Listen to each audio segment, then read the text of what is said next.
Hello everyone and welcome to episode 2 of my beginner game dev diary. I wanted to start by saying a huge thank you to everyone who viewed the video, commented and even subscribed to the channel. I honestly only made that video to hold myself accountable so I had something to look back on in the next year or so. But to know that it's been found by people and to hear everyone else's game dev or even music making stories is really nice to hear, so please do keep sharing those with me because I love to know what everyone else is working on too. Thought I would start by doing a playthrough of the level and to show you what I've added.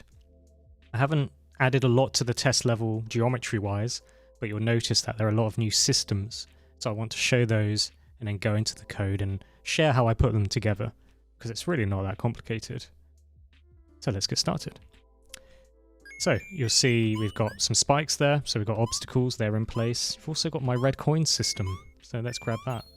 There we go, I've died. You'll notice these particle effects, the coins fly out of Bingus. I thought that was a really nice thing to add. Let's actually play the game and get across this hazard. More spikes. Our first checkpoint, which works. Look, I'll die. Bingus dies and he'll get held back to the checkpoint and keep on going. That's fantastic. There's another red coin, let's try and get that. What a gamer. And you'll see we're tracking those at the top right with a UI element there as well. There's our final checkpoint. More tricky bit here. Let's see if I can get up. Gotta time my jumps. Try and get the coin. Nice. Ah, get the spikes. It's always a good sign when you're not very good at your own game. Get up. Get up there. Okay, final bit. There's the portal. We're gonna get to that. And we're in. In you go, Bingus.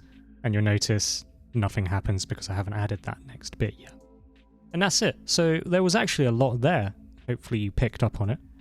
We've got the coins decreasing one by one. So if I lose 5 coins, it increments it one at a time. That was quite cool. You've got the red coin system. You've got the hazards. You've got the particle effects. You've got the checkpoint system. So we got rid of the game over system for now. And you'll notice that when we come back, the collected coin is transparent. So I know I've already got it. Anyway, let's have a look at the code and see how it's all put together. So the hazards, they just use the same kill zone code from down here. So I found some spikes, put the kill zone over them, and they work. So there's not really much to talk about there. The first exciting thing, and I say exciting in big quotation marks, is the checkpoint system. So the checkpoint, when it is wherever it's placed, it will set the checkpoint location variable to wherever it is in the level. A little bit of debugging here just to keep track of it. And then when Bingus interacts with it, at the moment it's just anything, so I need to make sure it's checking as to whether it's Bingus or not. We go to the game manager, we run the register checkpoint function, and we store the checkpoint location, which is literally just wherever the flag is placed. So it's scalable because I can just put it anywhere and this will always work, at least for now. So far so good. Plays a little sound and then gets rid of the collision because we don't need it again. If you go to the game manager, we'll go to the checkpoint. I think it's right at the bottom.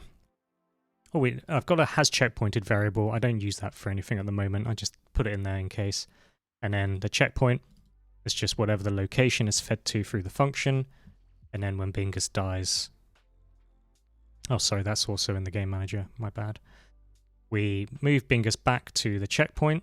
We move the camera back to the checkpoint. And the reason I've separated the X and Y axis is because the camera needs to go back, but also just move a little bit further forward, because otherwise it's too far away from Bingus and the game becomes a little bit too easy, and that seems to fix the problem. And then we obviously make sure we're in the right part of the Y axis as well, because otherwise you go to the X axis and we might be too high up or too low down and you won't see them properly. Not the best written code in the world, but as always, it works really well. And because the checkpoints just do this wherever I put them, I don't need to hard code anything else, they just work, which is fantastic. Another thing I was really happy with is the red coin system, which you saw. And this was a big deal for me because there was a lot of things I had to do for the first time. The main thing is inside the global, so this script is a singleton, so it runs globally. We can access it at any point in the game, wherever, whatever scene we've loaded in. I'm using a dictionary. I think these are also called associative arrays in other languages. I think I did them in PHP a couple of times. but only in a tutorial, so it was nice to try and use this in the wild myself. And what we're doing here is we're keeping track of the red coins. Now you'll notice it says level 1, so that's obviously the name of the level, but how do we know how to access this? Well, inside each red coin, there is a exported variable called coin ID. And you can see it over on the right here because I seem to have a red coin selected. So there's a bit of manual labor involved here, but my game is so small I'm not really that bothered. It doesn't have to be fully automated. I give it a name. I give it coin_1, and then obviously this one will be coin_2, and so on. So up to a max of 3. So it knows what it is. When Bingus hits the coin, we go to the red coin progress dictionary. But you might be wondering, well, how do we know what level to access? It's an easy answer to that. On every level, there is a script, or there will be a script. And we simply overwrite the current level global variable with what level we are. In this case, level_1. So we need to make sure we're following the same naming convention throughout everything. Then, when we go back to the red coin, we're saying, go to the global red coin progress dictionary, and in there, go to whatever our current level is, which is level_1, and then access coin ID, which will be coin_1, coin_2, and so on, and mark it as true. And then we do a little bit of play a nice little sound, hoo-ha, amazing, congratulations, and that's it. And the advantage of it being in the global dictionary is that it's persistent, so we can go to a different level and we'll always have that information stored. And it works really, really well. You've seen it work. And this was the first time I'd ever used an associative array or dictionary, and I'm really pleased with how it's worked. The other thing I needed to add was to check whether all coins have already been collected previously, and the reason for that is, I don't know if you heard it, but when you collect all 3 coins, it plays a little... I got it on here. No, I think it's in the UI somewhere else. It plays a little clapping sound, a bit like in the new Super Mario Bros. Games. And I really wanted to add that in because I thought it was a nice touch. I like visual feedback and, audio feedback as well. I think it's a nice way to reinforce doing something well. But the issue was, if you collected all 3 coins and then restarted the level and then collected a coin again, it would go, oh, he's collected all 3, play the sound. So I needed a way to make sure that it only played that sound once. And so we've done that a bit here. So this is a bit of the UI stuff, and the UI is definitely my weakness at the moment. I'm not very good at designing the UI stuff, so it's a bit sort of thrown together. But when we collect a coin, we change the UI, and then also, if all coins have been collected, so we've got a function here to check whether we've collected all of the coins, and it does that by checking the values and whether they're all true or not. If one of them returns not true, then we return false.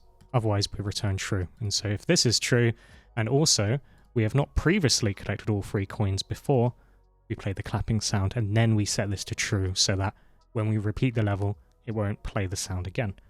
And that works. Works really well. And it's a nice way to just have a nice little rewarding noise without playing it over and over again.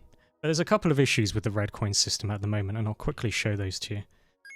If I am to collect this red coin, let's go over here and grab it. Oh my days. Got performance anxiety, I'm sorry. Let's go try that again. There we go. Collect a coin and then die, it doesn't matter. Restart the level.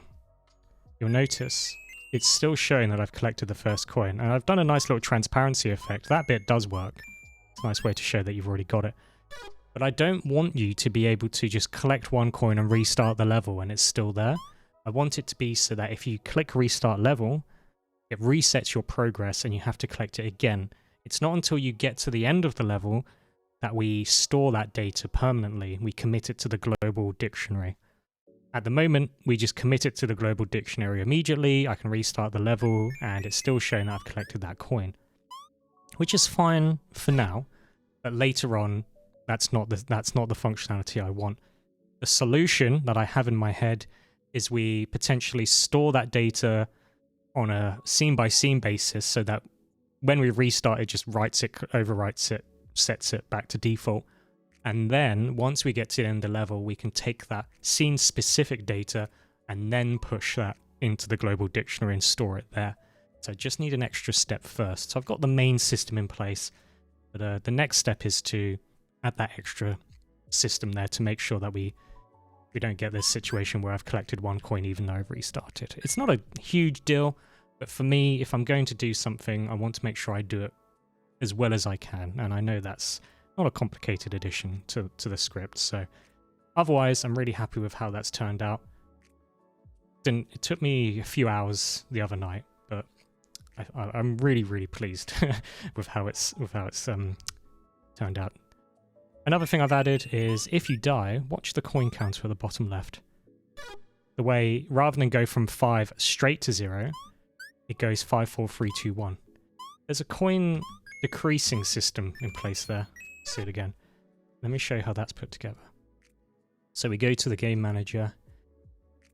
We've got this function called decrease coins, and what this is doing is it's just checking whether so if we had 10 coins and we die, then we should have 5 coins, so that's the target coin amount.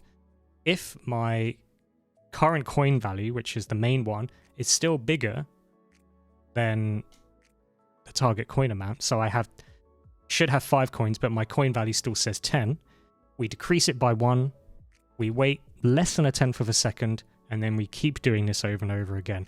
Oh, have they matched? Not yet. Knock it down by 1. Have we matched yet? Knock it down by 1. Repeat until they finally are equal. Then we just do a little set there, so the coins, just to make sure it is set to the right value. And that way, it just, rather than go from 5 to 0, we just knock it down and it looks much more visually appealing as well.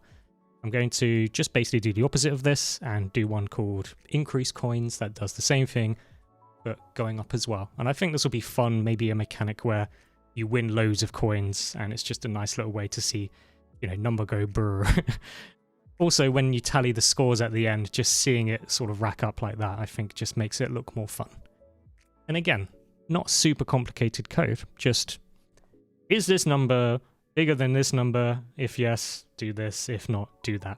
It's really not difficult. I think someone commented it even said, you can get a really long way with just a bunch of if-else statements, and that's very, very true. If you look at games like the infamous Yandere simulator, and you look at how it even tried to calculate whether a number was even or not, and it was literally just, if it's 1, then it's odd. If it's 2, then it's even. If it's 3, then it's odd. If it's 4, then it's even. When in reality, you could have just gone, can I divide this number by 2 with no remainder? Yes, then it's even. So there's always ways to condense these processes, but ultimately it just comes down to stuff like this. And again, I've been learning for 3 weeks, so I wouldn't say I'm an amazing coder, but I think I've got the logical brain to just visualize and figure out how these systems all interact with each other. And to be honest, the syntax side of things, you can just look it up. Like I think I said it in my last video as well. The syntax, that doesn't matter. If you can think of those systems and understand how those all hook up together and link together and cooperate, then the actual language, well, there's infinite resources to know this word means do that. And a lot of this for me was, I know I want it to work like this, but I just don't know the exact language to use, and so you can look it up. So you saw the level end portal where Bingus shrinks as well. I was quite chuffed with that. Here's Bingus shrinking. Down he goes. I used a lot of Macromedia Flash. That's showing my age because it's not, I think it's Adobe Animate now. But I used to make a lot of like motion tween animations as a kid. I think there are some of them in Newgrounds still, which is, they're very cringe. But I love doing stuff like this, so I just figured that out. I thought that was quite fun to show him getting sucked into the portal. A couple of things, well, the main thing, apart from the red coin system that needs a couple of extra fixes, the main thing is if I... Oh, I've loaded the Bingus scene. That's not going to work. If I load the test level... Oh, it's because I haven't closed the existing one. There we go. If I go to the main menu, it crashes. Well, it errors out. And the reason for that is because if I go to title screen... And here it is. So here's my title screen with the infinite scrolling ground and everything. What happened was, or what has happened is, this is the same Bingus that's in the test level. So he's got he's become a smart dude since last time. and he's now accepting signals and things from other systems that aren't in this level. And so because of that, he is erroring out. So what, basically, I was being lazy and I just popped in the same Bingus as the Bingus in the levels, and that isn't going to work because he's getting too smart. I need to create a lobotomized Bingus. I'm sorry, Bingus, but it has to happen. And his directive will just be to run Forrest Gump style and never look back. That's a really easy fix. I've been lazy and I can't be bothered. I tried to fix it by, because he tries to do something with a portal signal.